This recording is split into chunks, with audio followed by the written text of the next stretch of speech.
The following is intended for mature audiences only. May contain strong language, crude humor, adult themes, and suggestive material.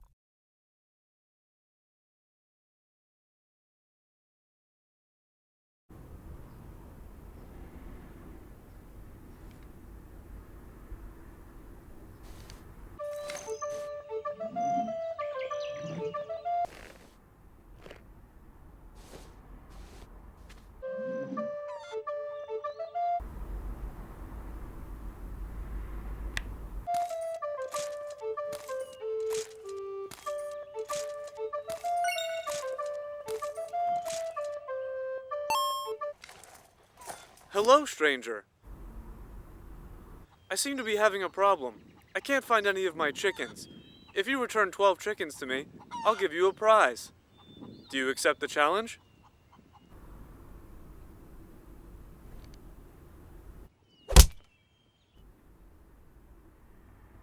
Do you accept the challenge? Great.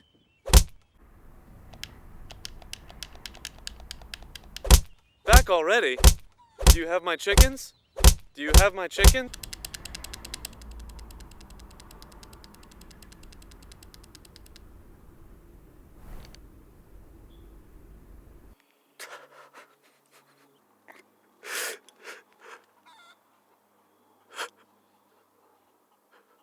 Where are my chickens?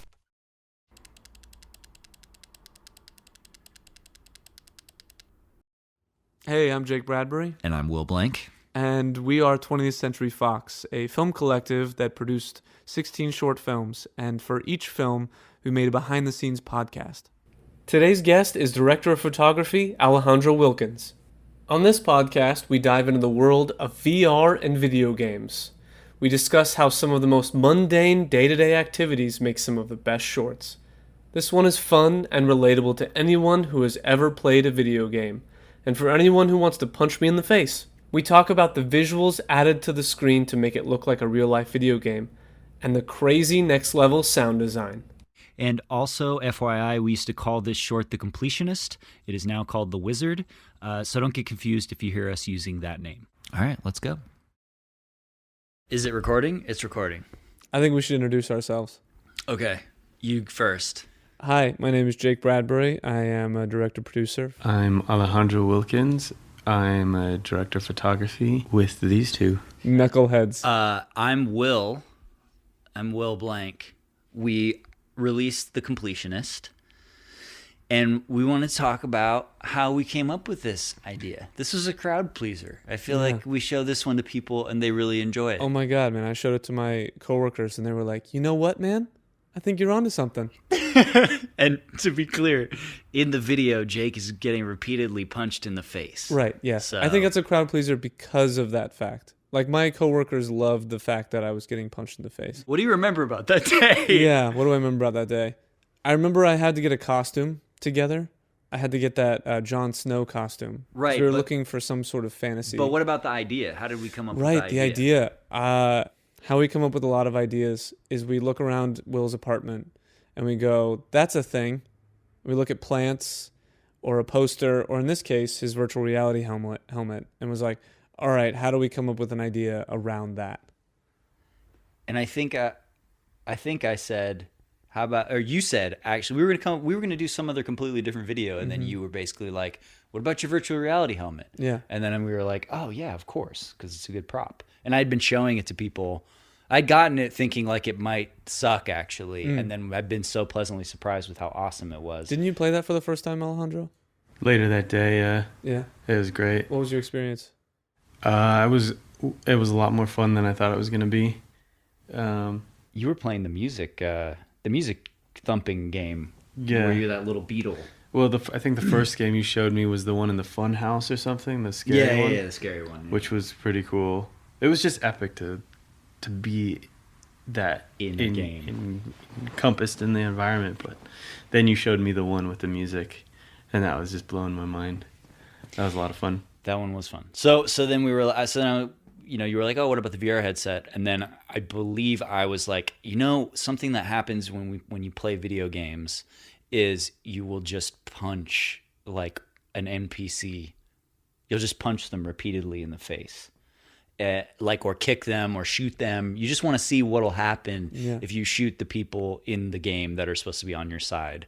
And so that was the start of the idea. And it was literally also, just the frustration you feel if they're like talking and you have to repeatedly hit the button over and over and over again while they're talking. Yes, that is annoying. It's annoying as hell. And anybody who's ever played a video game knows that feeling. You just get antsy and you just want to start jamming your finger on the controller. And so that was the start of the idea. And then we were like, okay, cool. Well, we can shoot everything in the apartment. And we had these really sick diopters that Alejandro brought. What is a diopter, Alejandro? It's basically a magnifying glass, I would for lenses. say. Yeah, you can throw it on a lens and it will magnify your image, and therefore you can focus closer. Because I've been in the film industry for a long time, and I had never heard of diopters, and it has changed our entire lives. Really? Everything. Yeah. Well, honestly, I'm not sure if it's technically just a magnifying glass, but That's the basic how I idea. Yeah. believe it. Yeah, the basic idea of it. It just I've separates your subject a little better from the background. Well, so there's another part of it that I've found that it's not just that magnification, but for some reason it affects the sharpness of the image as well, and brings out more of the isolation. And so it's a lot of times when we're dealing with apartments or small spaces or lenses that don't open very wide, you can utilize them to isolate your subject more, especially like the center of the lens. Yes. So we threw them on, and to our advantage, yeah. But we did that specifically to get the really close-up shot, the nuance of moving my fingers over the controller. Yeah, it's right? like if you like a macro lens or macro photography, you can focus a lot closer with them. So that's how we were able to get focus that close. But it also isolates as well. So we would just use it on close-ups, as even if we were far enough away, I would use like a half diopter, I think it was, or just the +1. The +1, yeah. Yeah, the +1, and we could get a little bit more isolation. So, to be clear, we usually come up with the ideas on the spot. Yeah. Like, it is not planned out. We meet up during the day, whatever day we're shooting, and we sit down and we're just like, okay, what are we going to do today? And we just start riffing on ideas, and then if an idea doesn't work, we throw it out, we come up with a new one. And more often than not, it's like, what can we do so we don't have to move? Yeah, so we don't have to leave. Yeah. So we don't have to like go anywhere or do anything or even do that many shots. Well, how do we make it work? So I like stuff that just is a little bit weird, right? And I like, for instance, that I had all these little figurines and shit around my house, like the Totoros and stuff. And like you just starting on a shot like that just feels a little weird. Like the expression he's making is kind of hard to track. It's almost like insane, right? Which then kind of like is the through line of the whole piece, is that you've got this person acting like a sociopath, punching somebody in the face. So it actually like sets up a vibe. And then but that was just something in the apartment, basically. Yeah, that was part of our like Easter eggs now. Yeah. There's like a Totoro or a Miyazaki figurine in a lot of our videos. Yeah, not all of them. We haven't been that consistent with it, but it'll be a nice little surprise, for the audience to be like, oh, there it is. Yeah. Why Miyazaki? Why Miyazaki? Yeah. I think that the vibe of Miyazaki movies is a little off-kilter and weird, and I like that. And it's about people who are a little strange, or a situation that happens to somebody that is strange, like Spirited Away or whatever. Princess Mononoke. I mean, there's humor in that, right? It's a little weird. Yeah, like when he's popping guys' heads off and stuff with his. Yeah, no, it's like really, really dark, but also light and fun at the same time. And so actually, that's kind of like what that's sort of a lot vibe. of the stuff that we've been doing is sort of like fun but dark. Yeah. And so even this is fun but dark, right? Yeah. You mean the podcast right now? Yeah, always. Fun but dark. Fun but dark. It's kind of bright in here. So then Rim shot. So then we shot Will in the visor, which it looks ridiculous anyway. Yeah, that was the thing. Is like you look so stupid. That was the real generation point of the idea. Was just like, dude, you look so dumb when you're wearing. And he VR did these helmet. amazing movements where he's like going from left to right and up, and like we were able to match that with the fantasy world of the virtual reality environment. And we went on a road trip, guys. When we went on a road trip, we cursed it immediately because it was super cold. We forgot a bunch of stuff. Forgot things. You were supposed to be sweeping initially for some reason. Right. That didn't even make happen. Sense. They're like, oh, sweeping. I was freaking out, actually, once we got to the location. I was like, we forgot the broom. We forgot the broom, guys. It's so funny that in retrospect, the broom had nothing to do with anything. No, because there's no house to sweep. No, house. It made no sense. But I was so sweeping, fixated. Right? I was like, he needs something that shows he's in a town or near a town or sweeping and something. We got up there. We were at Glendale Mountain. I don't even know what the name of it really is. Sure, Glendale Mountain. And I was in my Jon Snow costume. I remember that. And I had my Link costume. You had your Link costume. And then getting the timing right. I remember Alejandro like breaking his back, getting that shot. Because I was basically walking, or like he was walking. You were holding the camera in front of me as I walked. Because it needed to be POV. So and I couldn't hold it because you went. Yeah. So we did that a bunch of times. Yeah, and we shot that on the A7S instead of the big camera, the Blackmagic. We couldn't have shot it with the Blackmagic. A7R2. Oh, the A7R2. Oh, snap. See? This is why you're here, Alan.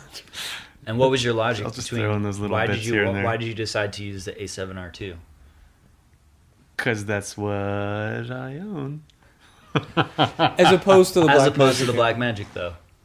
Oh, well, because it was much smaller that I can actually get a POV angle out of it.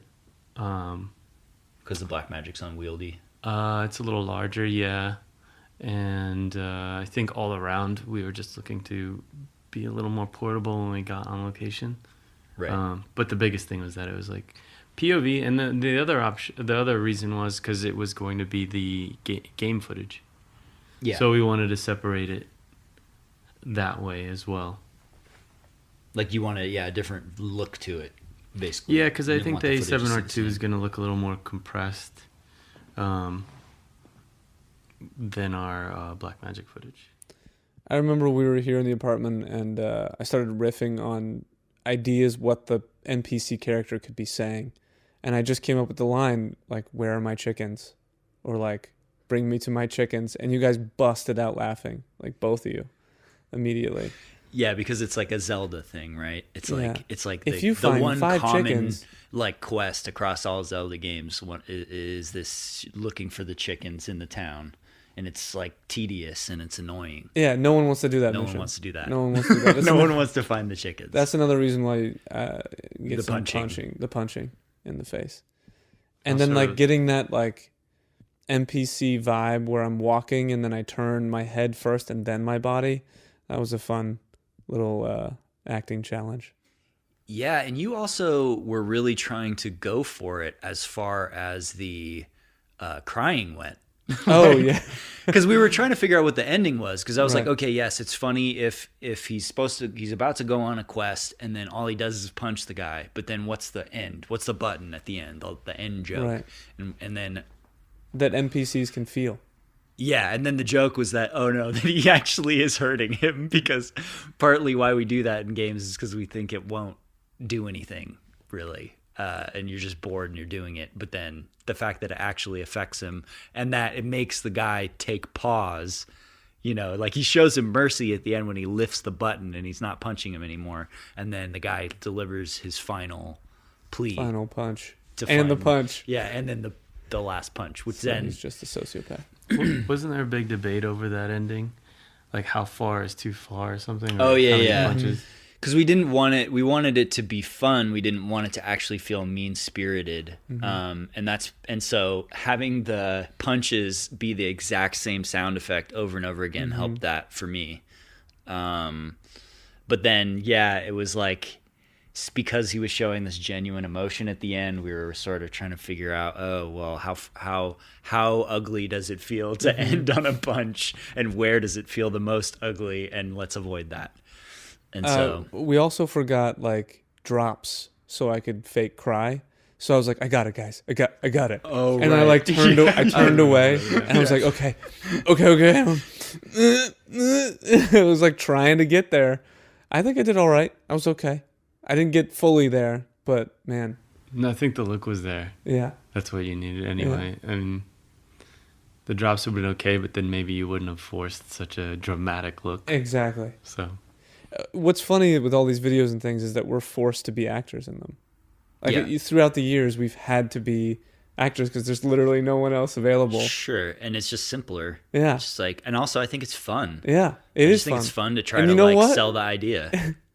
Maybe I shouldn't say this, but I think that we've grown to be fairly good actors. I think we're decent. We're decent. I actually said that to my friend. I said that to my friend Liz, and she was like, "You're okay." Yeah, exactly. She's like, "You're all right." No, and like all it takes is like working with a good actor to know that we're just okay.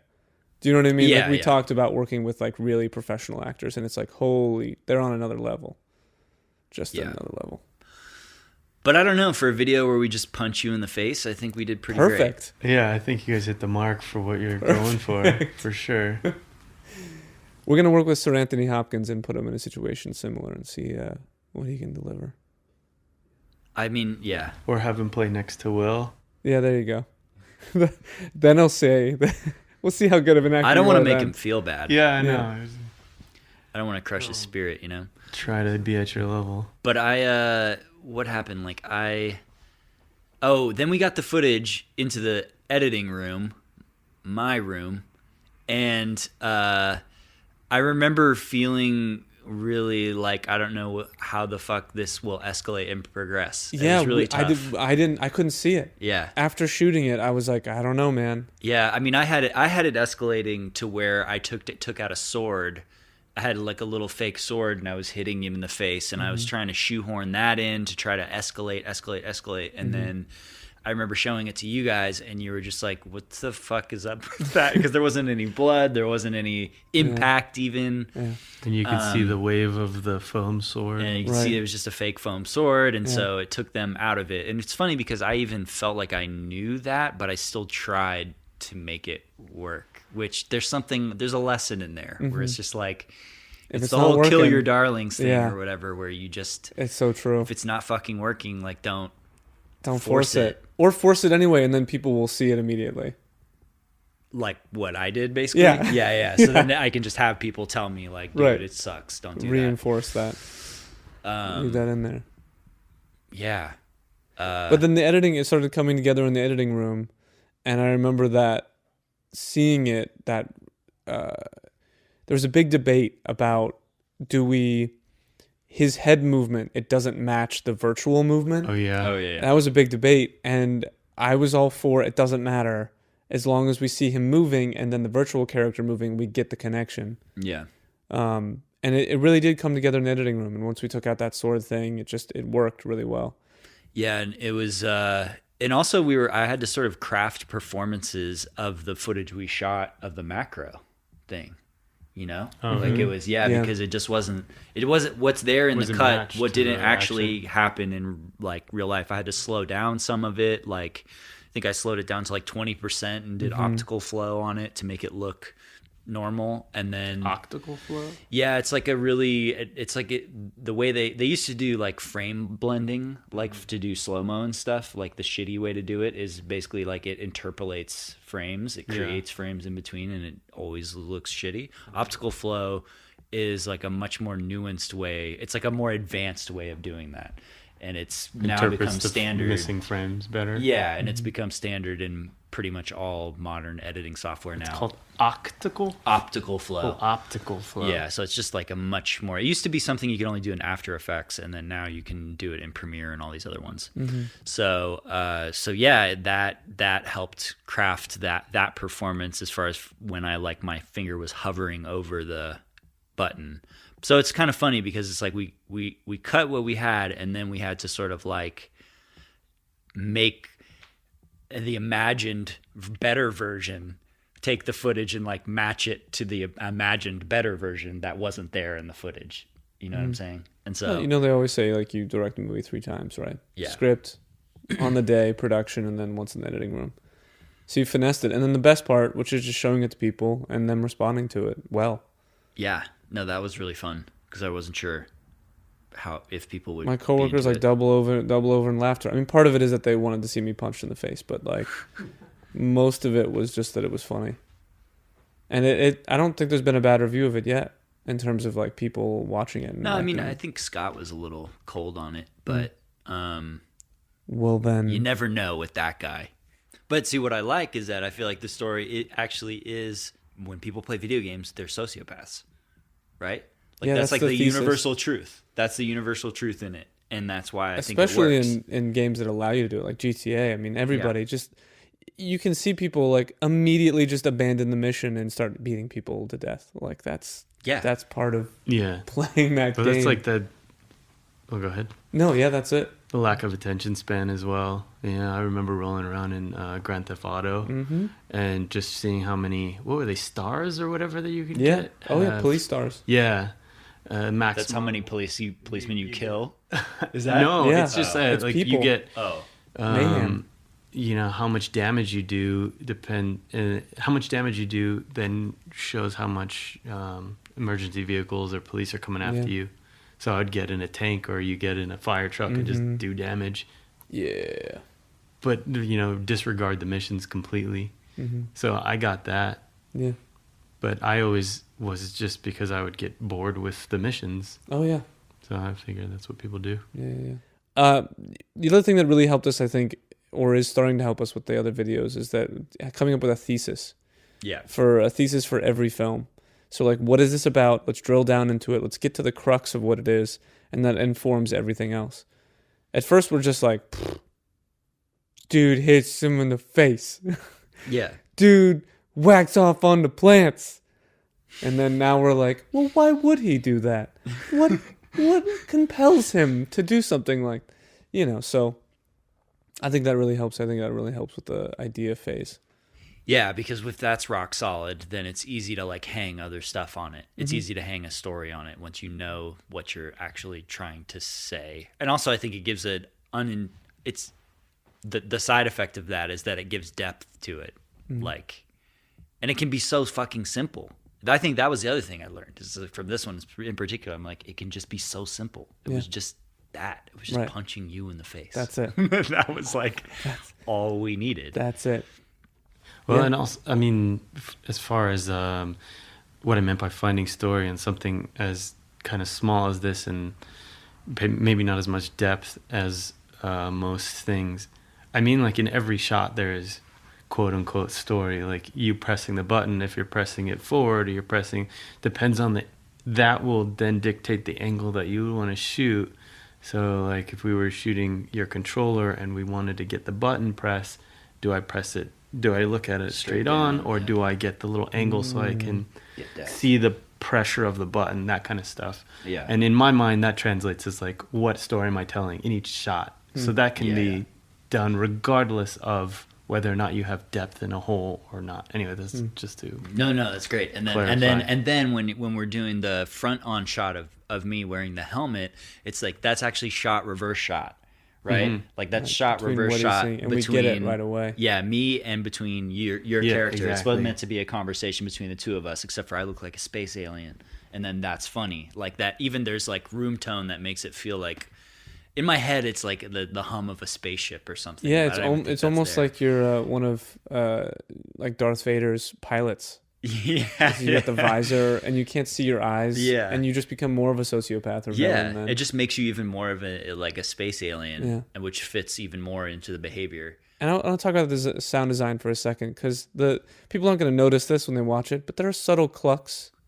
Of the chickens in the background. That's hilarious because it's so good. Yeah, it's so good. There are chickens maybe around, you can't see them, but you have to go find those chickens because that's the mission. And you have to find, I dig through so many sound effects and stuff that it has to be the right sound effect as far as like the sound needs to sell that it's a chicken, because I found plenty of like chicken clucks, right? But they don't sound bright enough. Like, Was that a like video there's- game cluck? Did no, you it get it was from a just like game? no, it's just like just spot random farm animal sounds I have in my like and like finding like a perfect bagak or like whatever that is a symbolic sound. It's like the prototypical sound of a chicken. It immediately gets you to a chicken. Yeah, because when you've got other sounds going on, like the backgrounds and all this other stuff, that can get completely lost. Like if it's not distinct, and so yeah, the chicken clucks were all like hand chosen. Yeah, and like that sound file is hand chosen to specifically sound bright in the soundscape.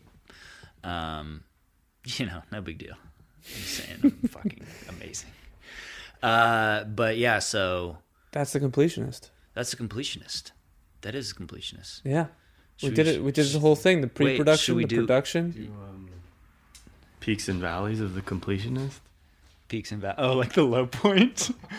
I mean, I felt pretty fucking low in the editing room, to be honest. I'm like, I don't know how to make this shit work. That's literally how I felt. Yeah. I mean, That's one of the best thing for me about doing these with you guys is I'm typically not having those conversations. Yeah. And so being around you guys while you're watching the cuts and talking about the edits and watching as Will just magically changes everything on a whim. It's fun for me to see those changes and see how that comes Bye, out. Noah. Bye, Noah. Later. Noah's my roommate. He's leaving. Yeah. Yeah. Does No, it- we do like you having thi- you a part of it, you know? Do you think it improves your a bit like All of it, yeah, I filmmaking think though? so. I mean, I would love to be involved in that stuff all the time if I could. Sometimes I may talk a little too much or like just like overstep, but you guys are always really open. Oh, so. dude, of course. No, yeah. You know But what's it's just fun funny? to hear as well, like being part of the creative post, not just the visuals. true. When do you get your best ideas, Jake? Under pressure. Like Under if it's pressure. like, yeah, if it's just like you got to come up with like 10 ideas right now, I'm just like "Bleh, free association time, and then I just start batting stuff around and then saying stuff. How about you? I don't think I've really figured out what the quote unquote process is, because I still feel like I'm done with ideas. Do you know what I'm saying? Like I feel like I don't have any more, right? So every time we sit down, I'm like, I really genuinely don't know what we're gonna do, and that's kind of scary for me. And so the process of like just forcing. Actually, no. You know, it's become not about the circumstance of the ideas and more just the process, which is, for me, the process is what happened to me in the past week or the past day or two. That's a really, really small, simple thing, right? Like an awkward interaction with a coworker, or like an exchange with a customer service person that was just like a little bit weird, but it expands into something bigger. And that has been, for me, the best jumping off point to just get a conversation. Like the best jumping off point is a conversation. And then from there we start talking about making each other laugh, like just without coming up with ideas. And then that leads to ideas, I think. Yeah. And so that's been really helpful, because it's not, because sitting just being like, okay, I need to come up with a fully fleshed out idea just doesn't work for me. I can't do that. The whole thing for me too is just you push this kind of sled off of the cliff and you don't know where you're going to end up, which is so great. It's so fun. I love that part of it. I love the part of it like we don't know what we're doing and we're just going to do something. I have such energy when I'm doing that way, because I'm so used to like planning everything and like meticulous with everything. And I love just going like, well, fucking doing something. And the experimental part of that is just great. Yeah, and I think it'll lead to us maybe occasionally not releasing stuff, but that doesn't matter, because it's not for the people listening, frankly. Right. That's what this is for. At least, I mean, I think for Just me, for us to fuck around, Yeah. basically. that it's there's no fails here. It's a very safe working environment. And the irony of it is that this is going to blow up and we'll be gazillionaires from it for some reason. Meh. Even if that were the case, I don't think that would be what I want to have on my conscience while we're doing it. Interestingly, though, it's not. We don't want it to necessarily blow up from a popularity standpoint. We just want to make money so we can just do it. Yeah. You know? But that's kind of the point of what it is right now, is like being able to do it without any money, anything. Like, no, totally. I feel like, well, beyond, I just want my rent paid as well. Yeah, but beyond this, that, I mean, those projects would be completely different. They would be polished. They would be well thought out, and hopefully still within those. And I still feel like a lot of people are making short films and doing smaller projects as experimental pieces because they just like testing ideas, testing the way they work with people, testing out equipment, for me, testing, so many different things. And if you don't have an outlet for that, that doesn't require you to be, again, quoting, successful, then you're going to try to do it in your regular work and you're probably going to fuck something up. So that's why I feel like this is like the playground. Yeah. Absolutely. It definitely is the playground. Yeah. Cool. Well, should we just wrap this shit up? Yep. Okay. So, guys, that was... Today's episode is sponsored by Trojan Condoms. Wrap this shit up. Guys, I think it was great. I think we did a great job. I don't even... Okay, yes. I do. Oh, okay, I good. really do. Good. Cool. My dad will listen to this. He'll love it. Yeah. Hey, JB. JB. Hey, Jerry. JB. Great. We're done. All right, bye. Thank you guys for listening, and we'll see you next time.